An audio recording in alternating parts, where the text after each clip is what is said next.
Assalamualaikum warahmatullahi wabarakatuh. Nama saya Ranjani dengan nomor induk mahasiswa 221555, program studi manajemen, akan memaparkan sedikit materi dari mata kuliah perilaku keorganisasian.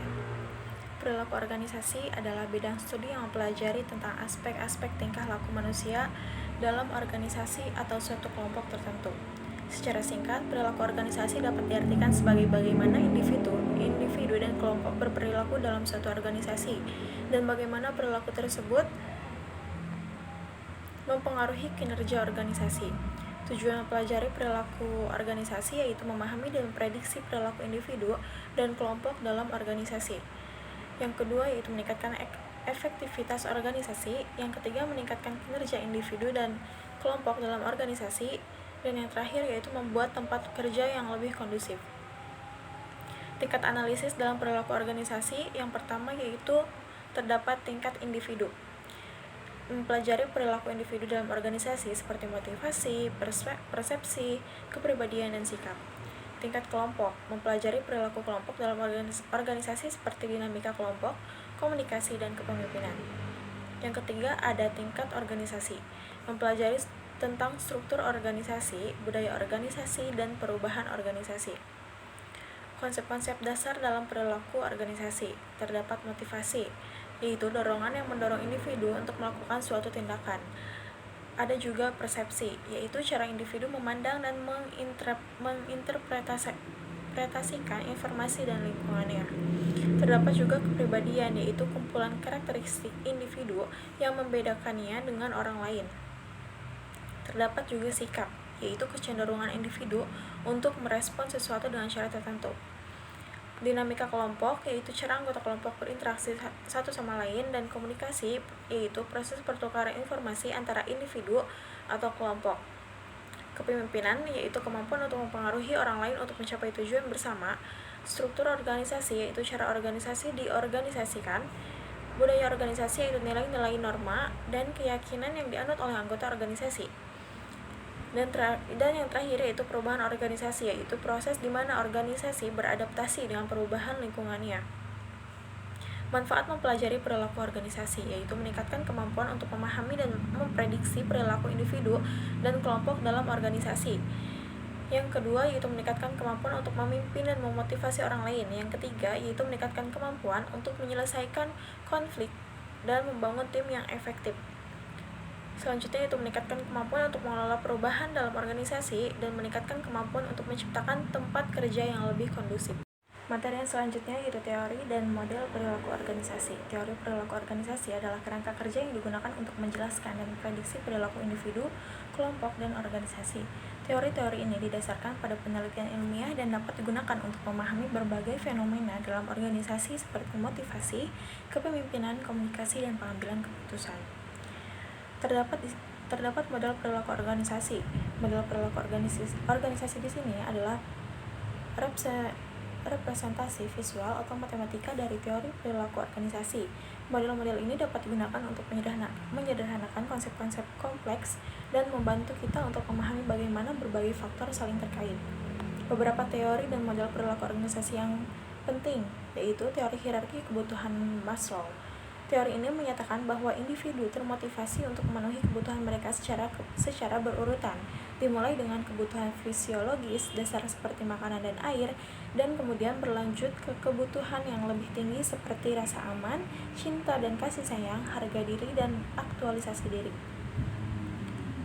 Terdapat juga teori X dan teori Y. Teori X berasumsi bahwa karyawan malas dan tidak dapat dipercaya, sedangkan teori Y berasumsi bahwa karyawan adalah individu yang mandiri dan bermotivasi diri. Terdapat model motivasi prestasi McClellan. Model ini menyatakan bahwa individu dengan kebutuhan tinggi untuk mencapai kekuasaan dan afiliasi memiliki motivasi yang berbeda untuk bekerja. Selanjutnya terdapat teori gaya kepemimpinan. Teori ini mengidentifikasi berbagai gaya kepemimpinan, seperti kepemimpinan otokratik, demokratis, dan laissez-faire.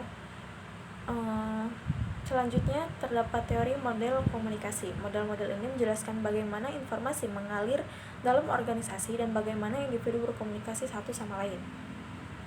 Yang terakhir yaitu terdapat teori model pengambilan keputusan. Model-model ini menjelaskan bagaimana individu dan kelompok membuat keputusan dalam organisasi. Manfaat teori dan model perilaku organisasi, yaitu yang pertama membantu kita untuk memahami perilaku individu, kelompok, dan organisasi. Yang kedua membantu kita untuk memprediksi perilaku. Yang ketiga membantu kita untuk mengembangkan intervensi yang efektif untuk meningkatkan kinerja individu, kelompok, dan organisasi. Dan yang terakhir yaitu membantu kita untuk menciptakan tempat kerja yang lebih kondusif. Materi yang selanjutnya yaitu perilaku individu dan perilaku kelompok yang berpengaruh terhadap organisasi. Perilaku individu mengacu pada bagaimana individu berperilaku dalam suatu organisasi. Hal ini dipengaruhi oleh berbagai faktor seperti kepribadian, nilai-nilai, sikap, motivasi, dan persepsi. Perilaku individu dapat memiliki dampak positif atau negatif terhadap organisasi. Perilaku positif yang dapat meningkatkan kinerja organisasi antara lain kerja keras, dedikasi, kreativitas, inovasi, kerjasama, komunikasi yang efektif. Perilaku negatif yang dapat merugikan organisasi antara lain ketidakhadiran, kinerja yang buruk, konflik, pencurian, dan pelecehan. Perilaku kelompok mengacu pada bagaimana anggota kelompok berperilaku saat mereka bekerja sama untuk mencapai tujuan bersama. Perilaku kelompok dapat dipengaruhi oleh berbagai faktor, seperti norma kelompok, kohesi kelompok, kepemimpinan, dan konflik. Perilaku kelompok juga dapat memiliki dampak positif atau negatif terhadap organisasi. Perilaku kelompok yang positif dapat meningkatkan kinerja organisasi, yaitu antara lain kerjasama, komunikasi yang efektif, pengambilan keputusan yang efektif, kreativitas, dan inovasi. Sedangkan perilaku kelompok yang negatif yang dapat merugikan organisasi antara lain konflik, penindasan, pengambilan keputusan yang buruk, ketidakpedulian, kurangnya motivasi, dan kurangnya motivasi. Manajemen organisasi dapat mempengaruhi perilaku individu dan kelompok dengan berbagai cara seperti membuat kebijakan dan prosedur yang jelas, memberikan pelatihan dan pengembangan, menciptakan budaya organisasi yang positif, memberikan penghargaan dan pengakuan, menyelesaikan konflik secara efektif. Dengan memahami dan mengelola perilaku individu dan kelompok, organisasi dapat meningkatkan kinerja, mencapai tujuan, dan menciptakan tempat kerja yang lebih kondusif. Membangun kerja tim yang efektif. Membangun kerja tim yang efektif adalah proses menciptakan tim yang dapat bekerja sama secara kolaboratif untuk mencapai tujuan bersama. Tim yang efektif memiliki anggota yang saling percaya, menghormati, dan berkomunikasi secara terbuka. Mereka juga memiliki tujuan yang jelas, strategi yang efektif, dan kepemimpinan yang kuat.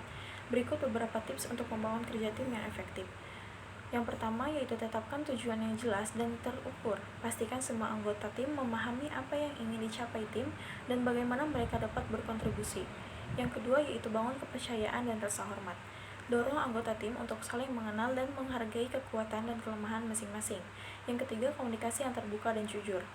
Ciptakan lingkungan di mana semua orang merasa nyaman untuk berbagi ide dan pendapat mereka. Yang keempat, gunakan konflik secara konstruktif.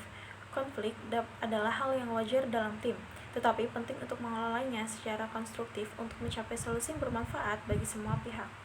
Yang kelima, berikan dukungan dan pengakuan. Rayakan kesuksesan tim dan berikan pengakuan kepada anggota tim atas kontribusi mereka. Yang keenam, terdapat berikan pelatihan dan pengembangan. Bantu anggota tim untuk mengembangkan keterampilan dan pengetahuan untuk mereka yang membutuhkan untuk sukses. Yang ketujuh, kelola proyek secara efektif.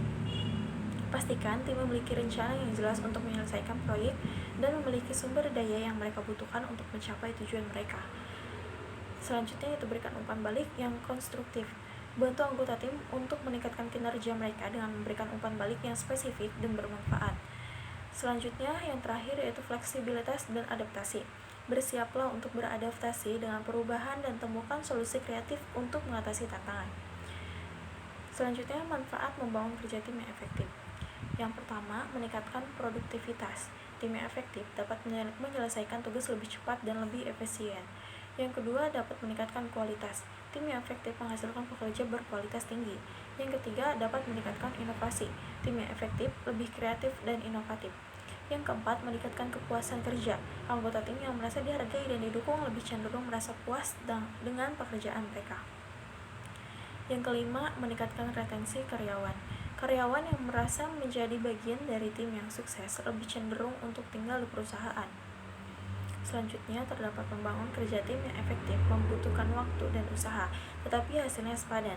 Tim yang efektif dapat mencapai hal-hal yang luar biasa.